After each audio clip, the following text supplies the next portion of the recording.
नमस्कार साथियों, यदि आपने कोई प्लॉट या जमीन परचेज किया है और उसका दाखिल खारिज, म्यूटेशन या जमाबंदी या नामांतरण, कई नामों से इसे जाना जाता है, अगर वो नहीं करवाया तो सावधान हो जाइए। आपकी ज़मीन भी जाएगी और पूरा पैसा चला जाएगा और आप कोर्ट कचहरी के चक्कर काटोगे। देखिए, मैं आपको कोर्ट का आदेश भी दिखाऊंगा और जो भी इस वीडियो में बताऊंगा, जो भी आपको बताऊंगा, विद पीडीएफ, विद प्रूफ के आपको जानकारी दूंगा साथियों। ठीक है, तो 3 टॉपिक पर मोस्टली बात करेंगे हम कि अगर प्लॉट जमीन का दाखिल खारिज नहीं है तो आपका पैसा और जमीन दोनों ही जाएगा। ठीक है।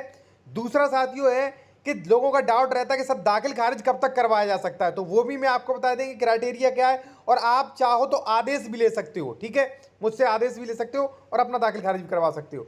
और तीसरा है सबसे महत्वपूर्ण कि सर 143 है, 80 है, या मान लीजिए आपने रजिस्ट्री में आवासी मेंशन करवाया है, स्टाम्प जो है आवासी का पे करवाया है, तो ऐसी कंडीशन में आपको दाखिल खारिज करवाना है कि नहीं, ये भी विद प्रूफ के मैं आपको बताऊंगा साथियों। ठीक है। और प्रॉपर्टी ट्रांसफर एक्ट सेक्शन 54 हो गया, सेक्शन 34 हो गया, तो इनके बारे में भी बताएंगे, जो कि कोई भी एडवोकेट प्रॉपर्टी डीलर आपको जानकारी नहीं देगा। देखिए, हम आपसे ये नहीं कह रहे कि हमारी बात मानो, जो कुछ है प्रूफ के साथ देखिएगा आप और सावधान रहिएगा। और देखिए, कोई भी आप कानूनी सलाह लेना चाह रहे हैं या अपना कोई डॉक्यूमेंट चेक करवाना चाह रहे हैं, या साथियों आप कोई प्रॉपर्टी खरीद रहे हैं या खरीद चुके हैं, आपको ये चेक करवाना है कि जमीन विवादित तो नहीं है, सरकारी तो नहीं है, इस पर भविष्य में कोई प्रॉब्लम तो नहीं आएगी, तो वो भी आप चेक करवा सकते हैं। कॉन्टैक्ट नंबर वीडियो की डिस्क्रिप्शन में मिल जाएगा साथियों। सबसे पहले फर्स्ट पॉइंट पे बात करेंगे कि प्लॉट का अगर दाखिल खारिज नहीं है तो जमीन भी जाएगी और पैसा भी। ये मैं क्यों कह रहा हूं? बिल्कुल साथियों, चली जाएगी। देखिए, हालांकि मैं एक चीज आपको बता दूं साथियों कि जिस दिन आप रजिस्ट्री करवाते हो, प्रॉपर्टी ट्रांसफर एक्ट सेक्शन 54 ये कहता है कि उसी दिन आप संपत्ति के स्थायी रूप से मालिक बन जाते हैं। स्थायी रूप से मैंने आपको प्रॉपर्टी बेची, आप उसी दिन उस प्रॉपर्टी के मालिक बन गए। लेकिन साथियों एक बात ध्यान रखना कि अगर आपने उसका दाखिल खारिज प्रक्रिया नहीं कराया, दाखिल खारिज, जमाबंदी, म्यूटेशन, नामांतरण जिसे बोलते हैं, अगर आपने नहीं करवाया तो वो जमीन राजस्व रिकॉर्ड में हमारे नाम ही चल रही है। ठीक है, हमारे नाम चल रही है। अब जिसके नाम चल रही है, मान लीजिए ए के नाम चल रही है, ठीक है, अब हो सकता है ए जो है वो बी को बेच दे जाके, देखिए भाई रेवेन्यू रिकॉर्ड्स मेरे हैं, देखिए दाखिल खारिज भी हमारा, ले लीजिए, हो सकता है रजिस्ट्री कर दी। और देखिए, अगर हो सकता है कि ए न करे जिससे आपने खरीदी थी, लेकिन अगर ए एक्सपायर हो गया और उसके जो है जो भी पुत्र होंगे वो अपना दाखिल खारिज करवा लेंगे, उत्तराधिकार दाखिल खारिज, उसके पुत्र तो 100% बेच देंगे। और पता आपसे क्या कहेंगे कि सर मुझे क्या पता, मेरे पिताजी ने कोई जब रजिस्ट्री नहीं की, हमें क्या पता, हमारे नाम जमीन चल रही है, और वो रजिस्ट्री कर देंगे। फिर आप कोर्ट कचहरी के चक्कर काटो। ठीक है, और आपके बच्चे जो होंगे वो भी कोर्ट कचहरी के चक्कर काटें। अब आप मानोगे नहीं तो ये आदेश देखिए आप। ठीक है। और देखिए, कोई भी आप बेहतर कानूनी सलाह लेना चाह रहे हैं, डॉक्यूमेंट चेक करवाना चाह रहे हैं, तो कॉन्टैक्ट नंबर वीडियो के डिस्क्रिप्शन में मेंशन किया गया है। ये बार बार इसलिए बता रहा हूं, कई लोग कमेंट्स में वही मांगते हैं कि फोन नंबर दे दीजिए। भाई कमेंट्स में मत मांगिए, डिस्क्रिप्शन में है। यहाँ पे देखिए साथियों, प्रस्तुत बात वर्तमान कार्रवाई श्रीमती, देखिए यहाँ पे नाम नहीं खोलूंगा, श्रीमती यहाँ पे पूरा जो है इनका वो दिया गया है। पुनर्स्थापन प्रार्थना पत्र दिनांक 12/7/2021 के आधार पर प्रारंभ हुई। प्रार्थी द्वारा आपने प्रार्थना पत्र में उल्लेख किया गया कि प्रश्नगत बाद में प्रार्थी प्रभावित पक्षकार है। इन्होंने देखिए पहले जमीन खरीद ली थी इन्होंने, लेकिन दाखिल खारिज नहीं कराया था। ठीक है, अब हुआ क्या, जैसे मान लीजिए ए व्यक्ति ने आपसे खरीदी, ए व्यक्ति से आपने जमीन खरीदी 2008 में। ठीक है, आपने दाखिल खारिज नहीं कराया।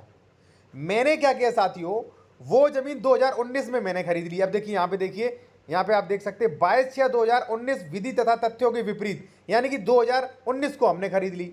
और मैंने क्या किया, मैंने 2022 को यहाँ पे जो है वो अपना आदेश करवा लिया दाखिल खारिज का। ठीक है, अब दाखिल खारिज भी मेरे नाम हो गया, रजिस्ट्री भी मेरे नाम हो गई, मैं दबंग था, मैंने कब्जा भी कर लिया। अब आपके पास पहले की रजिस्ट्री है। ठीक है, अब देखिए क्या हुआ, उल्लेख किया गया कि प्रश्नगत वाद में प्रार्थी प्रभावित पक्षकार है। उक्त वाद में पूर्व एक पक्षीय आदेश पारित करा के 22/6/2019 विधि तथा तथ्यों के विपरीत है, इस कारण निरस्त होने योग्य है। अब देखिए, वादग्रस्त भूमि डाटा संख्या 1534/3 रकबा 202 बेनामा विक्रेता द्वारा दिनांक 18/1/2008 को प्रार्थिया को करा दिया गया था। यानी कि अब आपने प्रार्थना पत्र दिया, रेस्टोरेशन दिया तहसीलदार को कि महोदय ये जमीन जो है ये जो है 18/1/2008 को प्रार्थिया को, यानी कि जो जिसने वाद किया है, जो पीड़ित है, वो कह रहा है कि भाई ये तो 2008 में मैंने खरीद ली थी। ठीक है, लेकिन इसने गलत तरीके से बेच दी। अब देखिए, प्रार्थिया, इसका पूरा नाम क्या, के हक में किया जा चुका था। ऐसी स्थिति में विक्रेता को पुनः जमीन बेचने का अधिकार प्राप्त नहीं हो जाता है, अर्थात विक्रेता द्वारा पुनः दिनांक 6/5/2019 को किया गया बैनामा प्रभाव से शून्य है। ऐसी स्थिति में पत्रावली पारित आदेश दिनांक जो है पूरा दिया गया। ठीक है, यानी कि सेकंड वाला जो था वो हार गया, यानी कि मैं हार गया भाई। अब हुआ क्या, अब मैं हूं भाई दबंग, ठीक है ना, अब कब्जा खाली नहीं कर रहा हूं मैं, और दाखिल खारिज तो आपने अपने नाम करवा लिया। चलिए मान लीजिए, देखिए कई मैटर्स में नहीं होता है, कई मैटर्स में जो है पीछे के गेट से तहसीलदार को 2-3 लाख रुपए दे के नहीं होता है, लेकिन मान लीजिए इसमें जीत भी गए आप। अब मैं कह रहा हूं कि नहीं, रजिस्ट्री तो मेरे नाम, आप रजिस्ट्री भी कैंसिल करवाओ।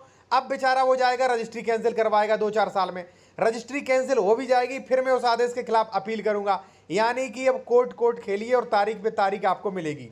तो भाई आप ये काम कर क्यों रहे हैं, ठीक है ना, आप ये काम क्यों कर रहे हैं, आप ये काम कर रहे हैं तो गलती कर रहे हैं, आप अपना म्यूटेशन करवा लीजिए। और म्यूटेशन आपका क्यों नहीं हो रहा, अगर म्यूटेशन नहीं हो रहा है आप, तो निश्चित ही मानता हूं कि आप इस संबंध में मुझसे कांटेक्ट कर सकते, बेहतर सलाह ले सकते। अगर मान लीजिए आपका दाखिल खारिज किसी वजह से नहीं हो रहा, तो उस वजह को लेके हम कोर्ट का रूलिंग भी आपको दे सकते हैं, जिससे आपका दाखिल खारिज हो सकता है। ठीक है, तो आप संपर्क कर सकते हैं, कॉन्टैक्ट नंबर वीडियो के डिस्क्रिप्शन में मिल जाएगा आपको। ठीक है, डायरेक्ट कॉल मत करिए, व्हाट्सएप पे मैसेज करेंगे तो फीस बता दी जाएगी आपको। ठीक है, तो भाई दाखिल खारिज करवा लीजिए, वरना दाखिल खारिज किसी और के नाम चल रहा है, वो जमीन किसी और को बेचेगा, और वो नहीं बेचेगा, उसके बच्चे बेच देंगे, उसके बच्चे नहीं बेच देंगे लेकिन उनके नाती बेच देंगे। ठीक है ना, फिर तो आपको भाई दिक्कत होनी है। ठीक है, कन्फर्म दिक्कत होनी है। अब देखिए साथियों, दाखिल खारिज कब तक करवाया जा सकता है, दाखिल खारिज जो है 35-40 दिन में करवाया जा सकता है। ठीक है, और करवा लीजिए। और जो एडवोकेट ये कह रहे हैं कि नहीं हुआ, या कोई वजह है, या इस वजह से नहीं हो पा रहा, वो आपको भ्रमित कर रहे हैं। निश्चित तौर पे आपकी या तो पत्रावली खारिज हो जाएगी, खारिज हो गई होगी, या मान लीजिए उसमें कोई साक्ष्य का अभाव के कारण निरस्त कर दी होगी, या पुकार कराई गई होगी तब निरस्त कर दी होगी, या मान लीजिए साथियों ऐसा हो कि उसने जो है किसी ने रजिस्ट्री करते समय कुछ मिस्टेक कर दी होगी, इस वजह से आपका जो है दाखिल खारिज नहीं हो रहा 35 दिन के बाद। अगर ऐसी कोई दिक्कत है तो संज्ञान में लें और इस पर जो है आप परामर्श ले सकते हैं। अब साथियों सबसे महत्वपूर्ण पॉइंट हम आपको बता दें, क्या धारा 143 और 80 के बाद भी प्लॉट का दाखिल खारिज होगा? जी हां, बिल्कुल होगा, और आप मुझसे पीडीएफ और प्रूफ भी ले सकते। चलिए मैं आपको दिखा दूं थोड़ा सा, लेकिन पूरा नहीं होगा, अधूरा होगा। ठीक है, अगर आप पूरा लेना चाहते हैं, अपना काम करवाना चाहते हैं, तो आपको मुझसे संपर्क करना पड़ेगा। हमारा कॉन्टैक्ट नंबर वीडियो के डिस्क्रिप्शन में है। ठीक है, आपको पीडीएफ लेना पड़ेगा। अब देखिए साथियों, 143 आबादी के बाद भी आपके प्लॉट का दाखिल खारिज होगा। जो वकील, जो प्रॉपर्टी डीलर, जो अधिकारी आपसे ये कह रहा है कि नहीं होगा, तो उससे ये पूछिए ये पीडीएफ क्या है, मुझसे संपर्क करिए। ठीक है, पीडीएफ ले सकते और फिर उनसे तर्क करिए। ठीक है ना, मैं ये नहीं कह रहा हूं कि आप मेरी बात मानिए, आप फैक्ट पे बात करिए। देखिए क्या लिखा है, प्रत्येक घोषणा का जो भी मान लीजिए आबादी हुआ है, धारा 82 के अधीन रद्दकरण को अधिकार अभिलेखों में यथावत रीत से अभिलिखित करना होगा। धारा 80 के अधीन घोषणा के बाद भी, घोषणा हो गई है उसके बाद भी अंतरण, अंतरण क्या होता है, दाखिल मतलब अंतरण माने जैसे मान लीजिए दान पत्र या बैनामा या उत्तराधिकार, मान लीजिए उत्तराधिकार के मामलों में, के आधार पर विहित रीत से नामांतरण आदेश पारित किया जाएगा। नामांतरण माने होता है साथियों दाखिल खारिज, म्यूटेशन। ठीक है, और आप चाहो दाखिल खारिज भी इस पे लिखा ले सकते हो आदेश हमसे। ठीक है, अब देखिए ये आदेश अधूरा है, ये आदेश का डिस्क्रिप्शन नहीं दिया गया, तो अभी ये आदेश बेकार है। अगर आप अपना सेक्शन 8143 के बाद भी दाखिल खारिज करा सकते हैं, ऐसा आदेश लेना चाहते, तो हमारा कॉन्टैक्ट नंबर वीडियो के डिस्क्रिप्शन में आपको मिल जाएगा। आप व्हाट्सएप पे मैसेज कर सकते हैं, अपना कॉल बुक करा सकते हैं, आप बात भी कर सकते हैं, कंसल्टेशन कर सकते हैं, या पीडीएफ चाहिए तो पीडीएफ भी ले सकते हैं फीस पे करके। ठीक है साथियों, और अपना काम भी करवा सकते हैं। मैं ये नहीं कह रहा हूँ, मेरी बात मानिए, आप तर्क वितर्क की बात करिए। ठीक है, कि धारा 80 के बाद क्यों नहीं होगा, ये क्यों लिखा है फिर। ठीक है।